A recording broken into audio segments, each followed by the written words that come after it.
It's an incredibly exciting time to be a part of the All Saints choirs as we prepare to travel to England in November of 2019. Our journey begins on November 22nd as we leave All Saints in Richmond, travel to DC, and fly to London to begin our trip.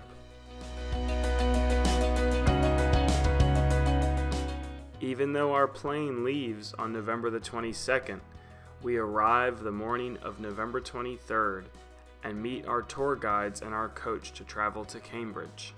As we travel to Cambridge from Heathrow, we will visit the American War Cemetery, which sits on 30.5 acres and contains the remains of 3,812 American war dead and another 5,127 names recorded on the walls of the missing. We then arrive at King's College Chapel in Cambridge, home of the famous Festival of 9 Lessons and Carols sung by the King's College Choir each year and broadcast on the BBC and around the world. On our third day, we will travel to Northampton, where we will sing Morning Eucharist with the choirs of St. Matthew's Parish, before continuing on to Bletchley Park to hear about Alan Turing and his colleagues who broke the Germans' Enigma code and helped the Allies win World War II. Similarly to the choirs of All Saints, the choir at St. Matthew's consists of mixed boy and girl choristers, as well as mixed adult singers. Following the service, we will be greeted with a reception. The main focus of Alan Turing's work at Bletchley was in cracking the Enigma code, which was a type of enciphering machine used by the German armed forces to send messages securely. At the outbreak of the war, the Germans increased its security by changing the cipher daily. Turing played a key role in helping to crack the daily cipher with a machine known as the bomb, which helped to significantly reduce the work of code breakers. From mid-1940, German Air Force signals were being read at Bletchley, and the intelligence gained from them was helping the war effort. On our fourth day, we traveled to Ely, where we will enjoy a guided tour of the cathedral before singing a lunchtime recital in the Lady Chapel, which is reported to have the best choral acoustics in all of England. On our fifth day, we will leave Cambridge and head to London, where we will enjoy a guided tour of Westminster Abbey and visit Churchill's Cabinet War Rooms. The iconic Westminster Abbey is an easily recognizable London landmark. On April 29, 2011, millions around the world tuned in to watch Prince William of Wales, Duke of Cambridge, marry Kate Middleton.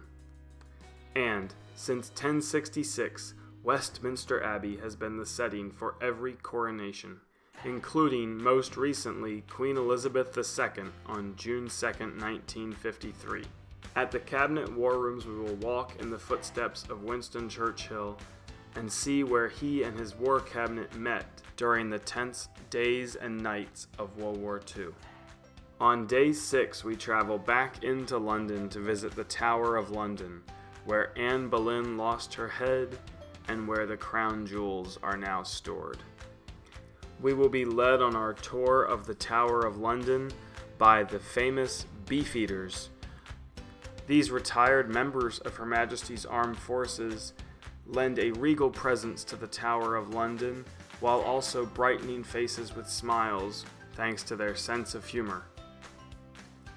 On day 7, we travel to Gloucester to visit the cathedral and perform a lunchtime recital.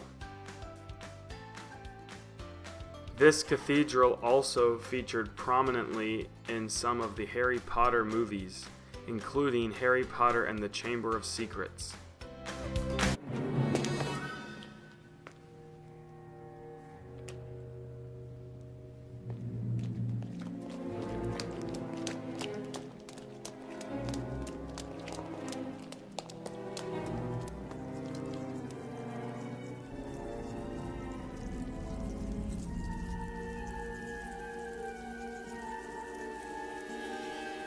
Strange.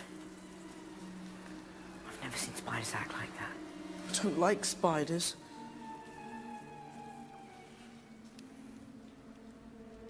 What's that? The Chamber of Secrets has been opened. Enemies of the air, beware.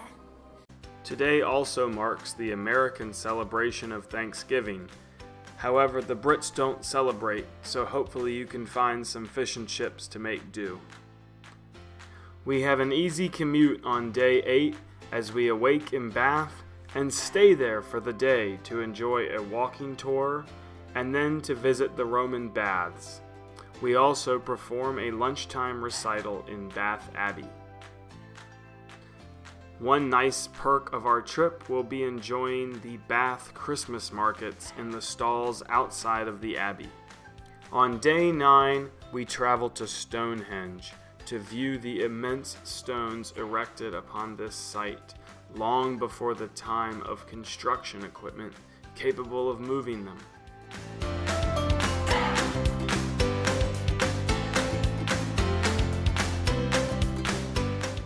We will also visit Salisbury Cathedral, which is home to one of only 4 of the remaining copies of the Magna Carta dating from 1215.